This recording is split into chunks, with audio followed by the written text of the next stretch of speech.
Okay, as you can see,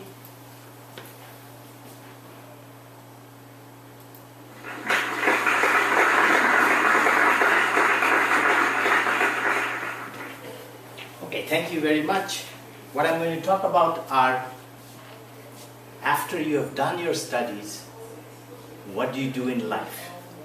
So I call it 15 lectures in life. The first lesson in life is you have to be punctual. You cannot live your life not being on time for anything. Why? Because not only it costs you, but it also costs other people. So it is not a matter of individual cost, it's also a matter of collective cost. I'll give you a couple of examples. Often I go from the university, you taking the university bus. And what happens with the bus is that the bus driver is almost always late in starting the bus from the university. Now, imagine, as almost always the case, in peak hours, the bus has about 60 people in them. And even if the driver is late by 1 minute, collectively, the people are losing 60 minutes. That's not a right thing to do. So what you need to do is, even if you're a bus driver, you should always make a conscious effort of being on time. And the similar thing happens in lectures. So I go do lectures in a room, and I notice that around my room there are other rooms where other lectures are going on. Many of the professors are late by 5, even 10 minutes. Again, it's not just that one professor is losing his or her time, but it also collectively loses time for all the people who are in the class. And that applies not just in classroom, but applies to workplace, any other place that you want to go to. Even if for a party, it's always good to be on time. Be truthful. And this is one thing I tell my students all the time, that, you know, if you turn in your homework late, if you turn in your homework late, it really doesn't help matters at all. If you turn in your homework late and then you lie about it, which happens quite a lot, people make up stories about how the dog ate the homework to grandmother died. I mean, you know, if you think about the death of grandmother at universities, the mortality rate of grandmothers is really, really high. And it's not just the universities have a very special place where the grandmothers are dying too often. So, be truthful. And that way you can avoid a lot of heartache in the future. Lesson number 3 is educate yourself. Of course, we are at an educational institution, and I am going to say that. But that doesn't mean that I'm just saying that just to be, because I'm at a university, I'm telling you that. It actually adds to your human capital. When you learn, you learn. Obviously, learn at a university setting is a no-brainer. That's what you are here for. But you also learn outside of just what goes on in the classroom. You learn from other students, for example. You learn how to do work in groups. You learn how to communicate with other people in your class and beyond. And it doesn't mean that everything that you learn you will actually use, but the point is, you never really know when you're going to use the stuff that you have learned. And that's the whole point of learning experience. That you do use them, but you have a whole set of tools at your disposal which you can use at will whenever you need them. And that's why learning is so important. University, of course, you're at a university, so you learn at a university. But beyond the university itself, there's a whole other universe where you learn stuff. Now, not only you learn yourself, you also learn to educate others. And that's very important thing. This process actually helps you to learn, which sounds kind of strange, but when you teach others, you find out things that you really never thought about. And then when they ask you questions, then you really find out whether you really know the stuff or not. Sometimes you think you know, but actually you don't really know it that well.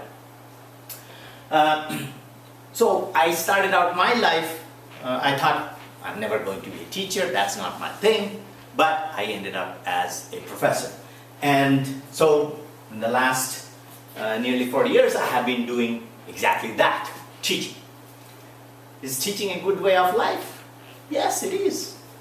Not only you have a whole bunch of people that you can educate, it's also a less stressful job compared with, say, mining or other kinds of more complicated jobs. So teaching is a good way of making a living. Be a big dreamer. And this again sounds kind of hokey, but it's true. If you dream big, of course you have to dream within reason. That is, for example, do you dream to win a Nobel Prize? Well, you might dream all you want, but that does not make it necessarily happen.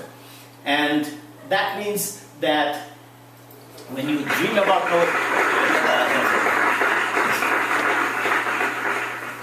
I'm not going to win a Nobel Prize, so please don't applause that. It makes no sense. Anyway, so Nobel Prize, as any Nobel Prize winner will tell you, it's a hit and miss affair. You have to be at the right place at the right time when something is developing, and if you happen to be there, you might get a shot. Again, you might get a shot doesn't mean that you will actually work on something that will win a Nobel Prize, but it might bring some big prizes, not necessarily Nobel Prizes. So how do you be at the right place at the right time? The only thing I can think of is be as many places as you can possibly be, what your energy and what your resources permit. That way you could be in the right place at the right time with more chance than if you just sit at home or sit in a corner and doing your own thing. The point is, networking is important. Not just important, but very important. Lesson number 6. You push yourself hard. And there is no substitute for that. For example, when I studied in school, I was not the smartest student. When I went to university, I was not the smartest person in my class. And then when I started doing research, I was not the smartest researcher in the area that I chose to do research. But I did work hard in all of those circumstances. When I was in high school, during the vacation periods, I would set myself aside time, normally 6 to 8 hours a day, where I would study and study hard. Of course, nobody actually saw me doing that study. They thought, he's just fluffing around and he's getting good grades. It wasn't so. I had to work for it. And that applies to all other things as well. Have to work long hours. Same thing when I did research. I not only sent out papers, I sent them out repeatedly. I got rejected many, many times. One of my papers got rejected 14 times. No, sorry. 8 times in 14 years. 8 times in 14 years. And when you think about that, it's not a very conducive idea that you keep getting rejected, your paper keep getting rejected. But it did happen. And what I learned from that was, you get rejected, you sit down and you curse the reviewers, but eventually you get up and pick up in pieces and start all over again. And that's the whole point of doing research, that you just keep on doing it. That way you get better at it and you start to get results, even if you don't get it for the first time. Lesson number 7. If you are doing research or whatever, you need to learn to enjoy what you do. If you do not enjoy what you're doing, do something else. And that again sounds like, if you have done studies in area X, that's all you know. Not necessarily. You can keep applying on different kinds of stuff. So for example, Isaac Asimov had a PhD in biochemistry. And then suddenly he got a job. He was looking for a job and nobody would give him a job. He got a job teaching physics. He said, okay, I can do that. And he started teaching physics in college. He learned the stuff. Eventually he actually wrote a book on that stuff. So if you enjoy what you do, eventually you will make money. Now that sounds like, again, may not sound very, very promising, that eventually you will make money, meaning what? How long do you wait? Well, it turns out that you don't actually have to wait that long. Now, this will not necessarily make you fabulously rich. You will not become as rich as the founder of Windows or Facebook or Carlos Slim, but you will have the chance of enjoying what you do, and you will not hate every working hour that you are there doing whatever you do. Lesson number 8. You need to take care of yourself. And what I mean by take care of yourself, I mean physically. So for example, you say, okay, I don't feel well, or something I think is wrong with me. I need to go to a doctor, but you say, okay, I will go for a doctor whenever I have time. No, you do it now. When not everybody can or will do the same thing. So for example, I can give you my example. I learned how to swim. When I was very young, I didn't know how to swim. So there was a chance where I found a teacher who actually taught me to swim. And I learned how to swim. And then I started walking very long distances, like 5 miles a day. And then I realized that I could actually walk very well and walk pretty fast.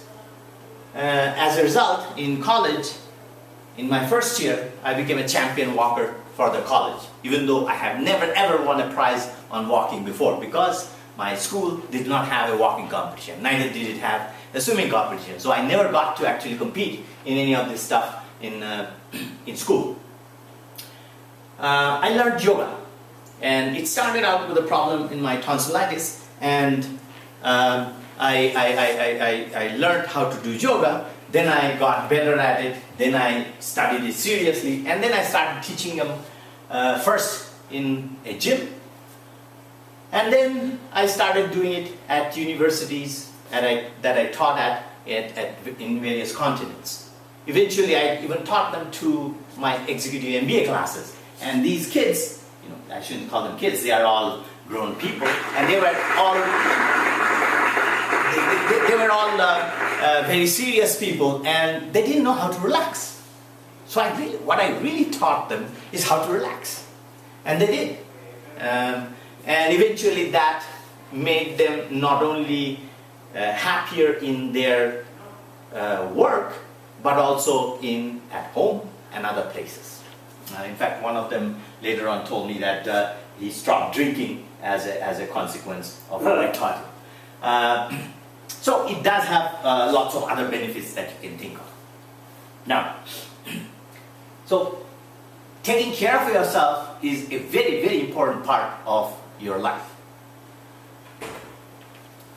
And while doing so, you also take care of your family and friends. When you have friends, you choose your friends. Sometimes you don't choose your friends, sometimes they just happen to be there. Others you choose. And you keep the one that are good friends. And good friends are the ones that see you through thick and thin. So these are people who will never actually leave you if you have problems. And here's the thing, no matter how individually sufficient you think you are, you can never be alone living in a society. You have to learn how to integrate into the society. And for that, you need friends and family. And they come in very, very handy when you are down. I tried to be as self-sufficient as I could, but I realized that doing it all yourself is impossible. And that's why you need family and friends. This is what my father used to say. How do you know that the door was not open if you don't push it? Think about it for a second.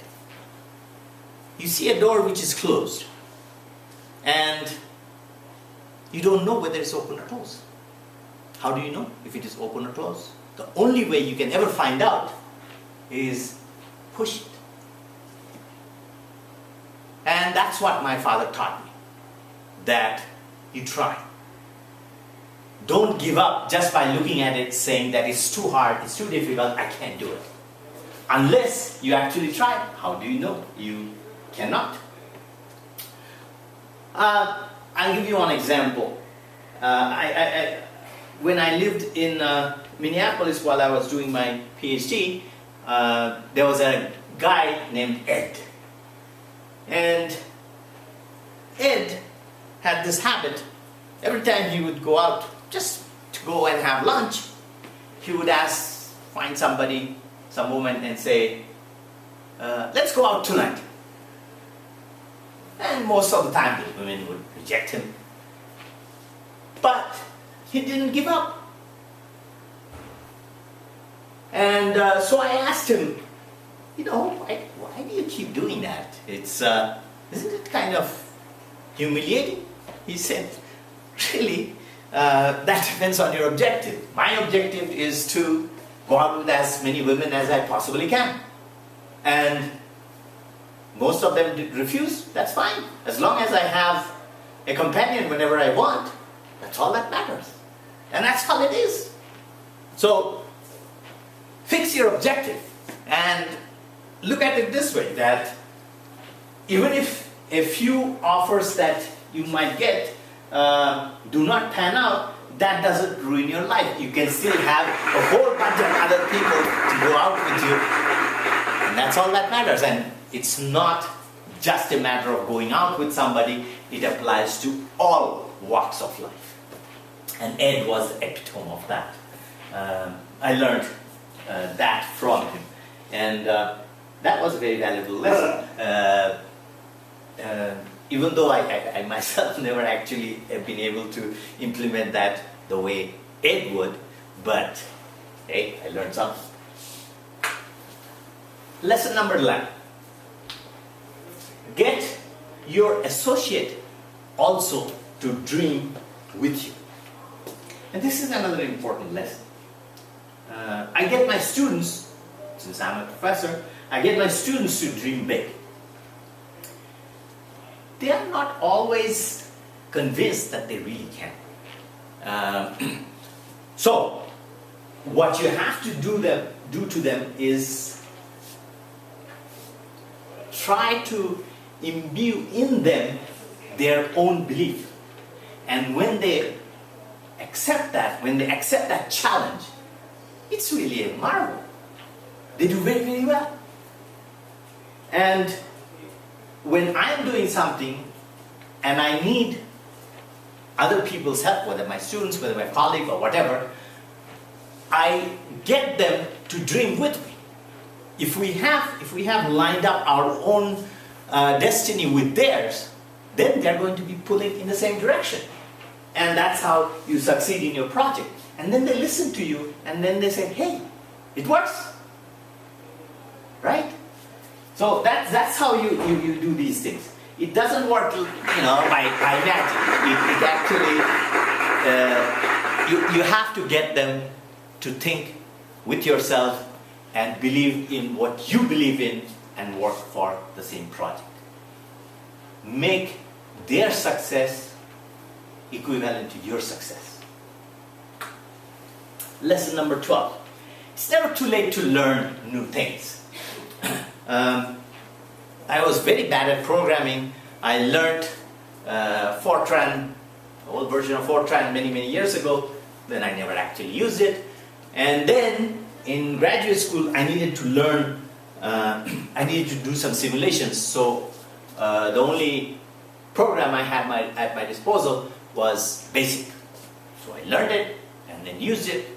And that way I went off using more and more of that stuff to do simulations in other fields. I teach in a department of actuarial science here, and most of the stuff that I learned about actuarial science is not something I learned by studying myself for a normal classroom. I learned them by teaching. And the same thing happened with finance. All the finance that I have learned, basically I learned from teaching it to others. Now, of course, you have to have some basic degree of intelligence or capacity to understand quantitative things. So if you're an English literature major, it might be difficult to actually do some stuff in finance. You have to have quantitative things.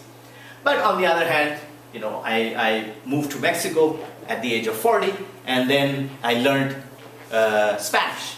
All I could say in the beginning was hola and adios. But then I learned. It took me 4 years to actually get reasonably good at it, and another few years to be fluent at it, but I did.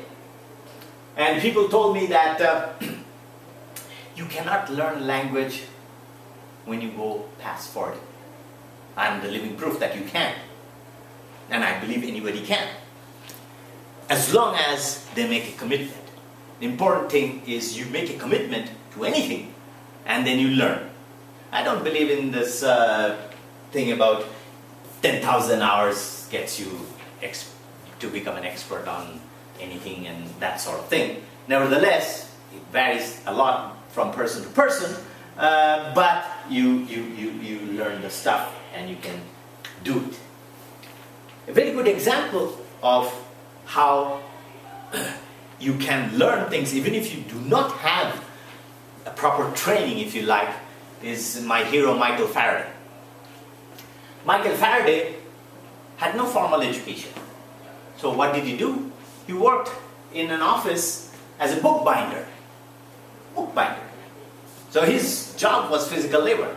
But while he was in there, he also started reading. And he started learning.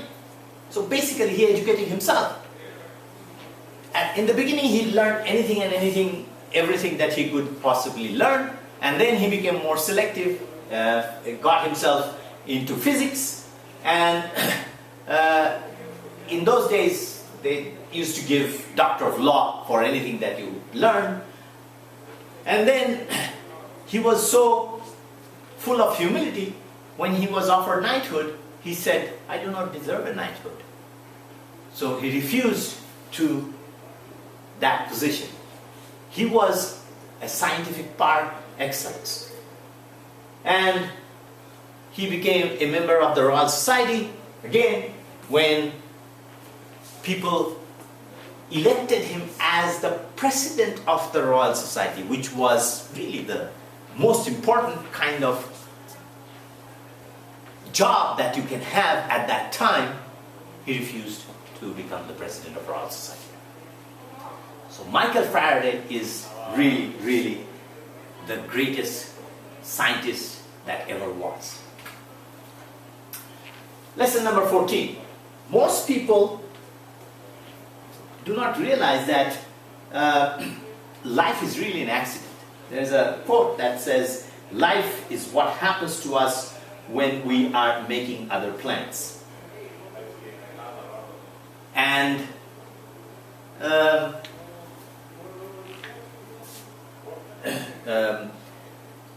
John Lennon took the same phrase and twisted it around and put it in his song.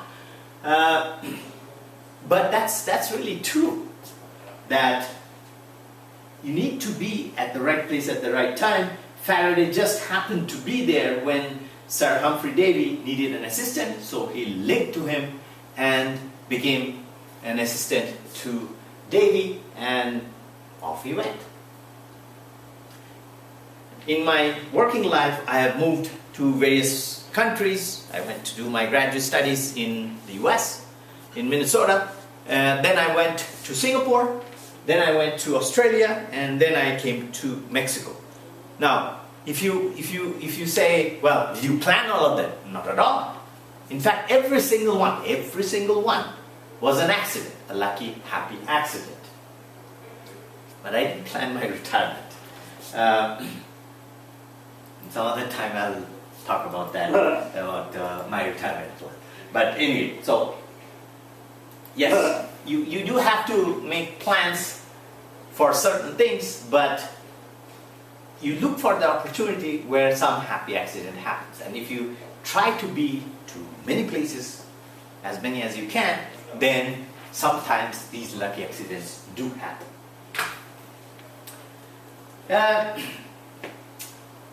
In the bigger scheme of things, what you think are important are really not that important. For example, I don't have a cell phone. I don't have a cell phone. I tell people, well, when people say, don't you have a cell phone? Why don't you have a cell phone? I tell them, look, in my business, if I don't have a cell phone, if I don't answer somebody immediately, nobody dies. I'm not a doctor in an emergency. I'm a doctor of different sorts, but that's another matter. I'm not there for emergencies. It doesn't really matter. So why does that help me at all? Am I being obstinate for not having a cell phone? Not really. What it does, it helps me to have an equilibrium, not to be excited about very small things. And that, I think, is an important matter. For most parts, whether you realize it or not, life really goes on with or without you. Whether if you are there, well, you can help some people, etc. But it really doesn't matter. And to really understand that, just observe when somebody dies while they're working. What happens to the jobs that they were doing? Does the rest of the world stop? Does nobody ever do that job? Not at all. There's always somebody who can do that job. Maybe not necessarily as efficiently as that person. Maybe there is some special niche of that person. But for most things, it really doesn't matter all that much. So, the importance that we attach to ourselves is an illusion.